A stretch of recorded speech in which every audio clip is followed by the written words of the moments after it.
I stood frozen at my kitchen window, watching in shock as my sister-in-law, Amanda, destroyed the garden I had cared for over 5 years. She stomped on my special roses with her fancy boots and ripped out the wisteria vines that had been there for over 100 years. "This ugly garden has to go," she called out happily to someone I couldn't see. "Michael says a modern design will help sell the house faster." My hands shook as I gripped my phone, recording everything. The morning sun made every act of destruction clear as she tore through the plants, ripping out pieces of history. My name is Olivia, and at 35, I was watching my husband's sister destroy not just my garden, but my family's heritage. This 1880s Victorian home had belonged to my family for 4 generations. Every plant had a story. My great-grandmother had planted the roses. The herb garden followed designs from her old journals.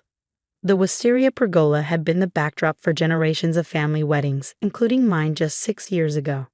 I had worked hard to restore the garden, even earning recognition from the local historical society. But now, Amanda was tearing it all apart, and I knew why. "This place will be worth more with a new look," she shouted. "We can put in a rock garden, maybe a fire pit. That's what buyers want." Then I heard my husband, Michael, "Just get it done fast, Amanda. I want the house ready to sell by next week." Of course he was in on it. 3 months ago, he told me he wanted a divorce. What he really meant was that he wanted to start over with his 25-year-old personal trainer. I had refused to sell the house. It had been in my family too long. Since then, Michael had been pushing me, complaining about maintenance and costs. When I still wouldn't agree, he moved out but kept his key.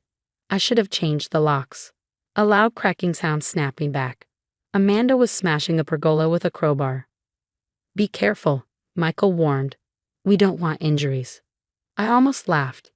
He cared about Amanda's safety, but not about destroying history. But I wasn't worried. I had planned ahead. 2 months ago, when Michael started talking about selling, I contacted the Historical Society. Thanks to my restoration work, the garden was already in their records, but I took it further. With their help, I got the house and garden protected as historical landmarks. That protection order was finalized last week. Michael and Amanda didn't know yet.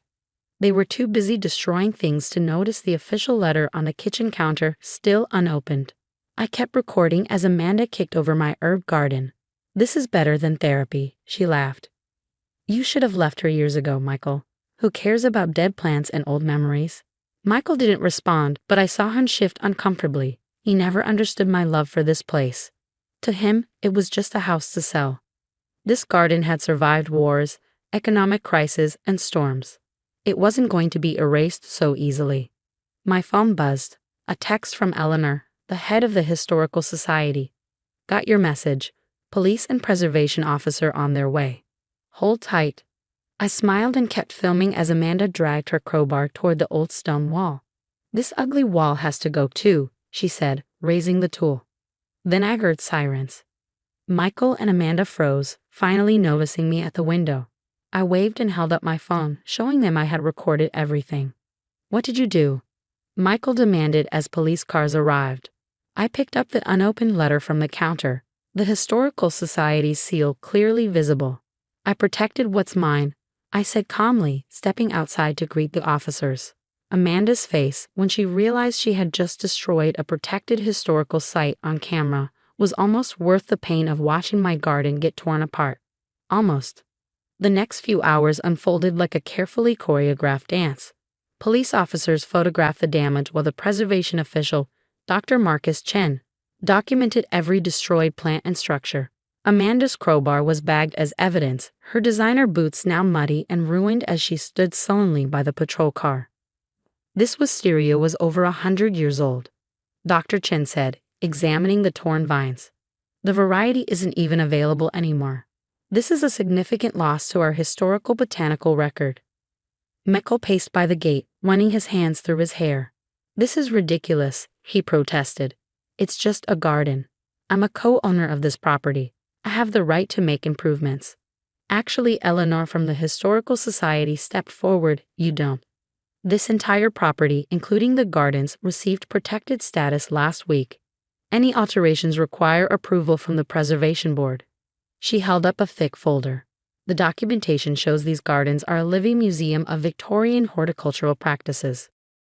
I watched as the reality of their situation slowly dawned on my husband and his sister.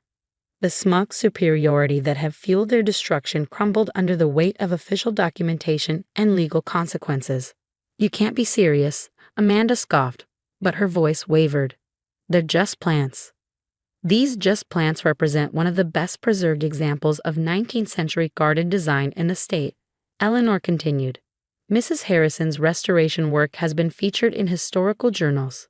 The property's protected status means any willful destruction is a criminal offense. I saw Michael's face pale as a detective approached him. This wasn't going according to his plan. He'd expected to bully me into selling, clear the property, and walk away with a quick profit. Instead, he was facing criminal charges and hefty restoration fines. "The Historical Society will be pressing charges," Eleanor announced, her voice firm.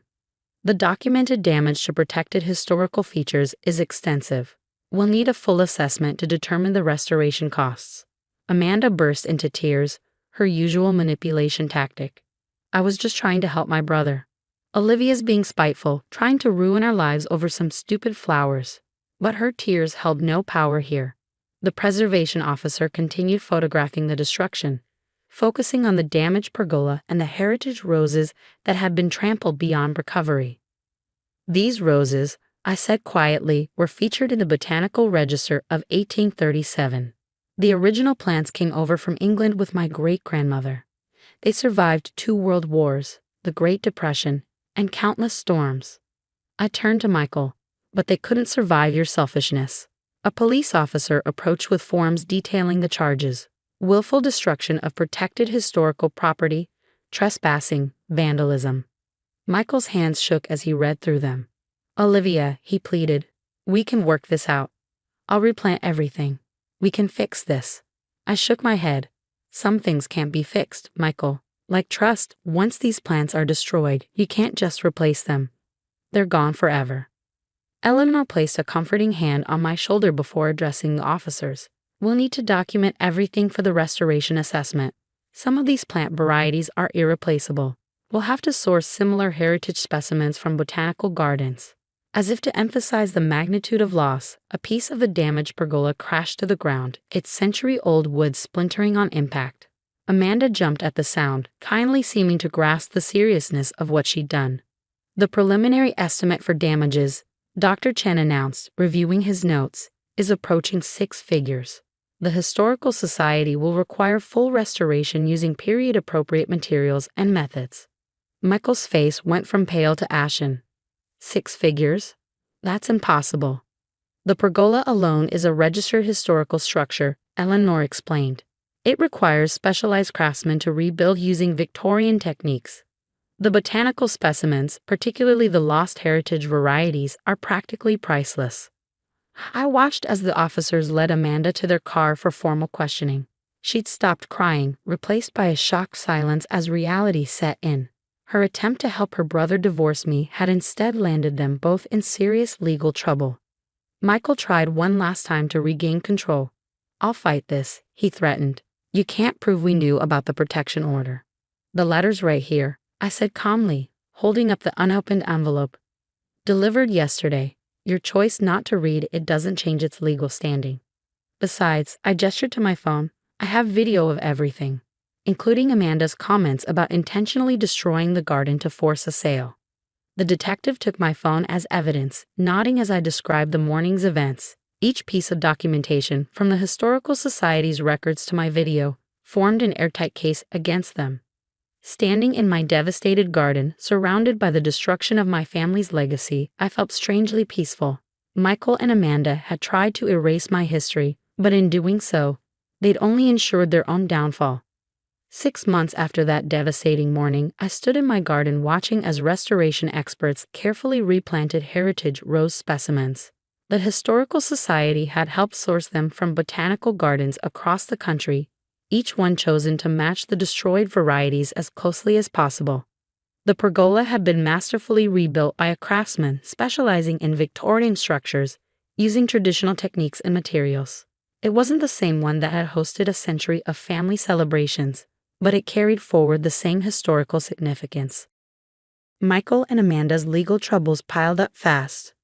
Destroying protected historical property was a serious crime, and they were facing huge fines. The restoration costs, nearly $300,000, forced Michael to sell his investments and Amanda to take out a big loan. Their plan had backfired. Instead of making money, Michael was going bankrupt. His new girlfriend left as soon as the financial trouble started. The herb garden now matches your great-grandmother's original design perfectly, Eleanor said, standing beside me at the restored stone wall. The Historical Society loves how authentic it looks. I nodded, watching workers carefully plant the herbs in their proper places. It's different but the same, like me. Losing my garden had changed me, but not in the way Michael and Amanda had hoped. Instead of breaking me, it made me stronger. My work on the restoration gained attention from historical preservation groups across the country. I was invited to speak at conferences and had even started helping others restore their gardens. "You've turned this into something incredible," Eleanor said. "Your documentation will help protect other historical gardens in the future." She was right. I had recorded every step of the process, creating a valuable resource for others. My great-grandmother's gardening journals, once just family keepsakes, were now part of a larger historical record. Amanda had tried to contact me several times, at first angry, then apologetic as she realized the full consequences of her actions. I ignored her calls. Some things, once ruined, can't be repaired. Michael's divorce plan had also failed. The judge did not look kindly on someone who tried to force the sale of a protected historical site, especially after destroying part of it. "The garden tours can start again next month," I told Eleanor. "The new plants should be ready by then." The monthly tours had been paused during the restoration. Starting them again felt like a fresh beginning, not just for the garden, but for me. "Oh, there's something else you should see," Eleanor said with a smile, handing me an envelope. Inside was an official letter. My property had been added to the National Register of Historic Places. Because of everything that happened, the garden had become even more important. "Your great-grandmother would be proud," Eleanor said softly. "You didn't just save her legacy, you made it even stronger." Looking around at the restored garden, I felt at peace. The roses were new, but they carried the same history as the old ones. The herb garden followed the same careful layout. Life, like a garden, is about growth. Sometimes destruction clears the way for something stronger. Michael and Amanda had tried to erase my past, but instead, they made it permanent. I noticed butterflies fluttering among the new flowers. Nature doesn't dwell on loss. It focuses on what's growing. I decided to do the same. "Time to plant," I said, picking up my tools. The Historical Society had approved a new section in the garden to tell its restoration story. Future visitors would learn not just about Victorian gardening, but about the importance of protecting history. As I knelt in the soil, continuing the work my great-grandmother started over a century ago, I felt grateful, even for the destruction. It had shown me my own strength. Some things, once broken, come back even stronger. My garden was proof of that. And so was I.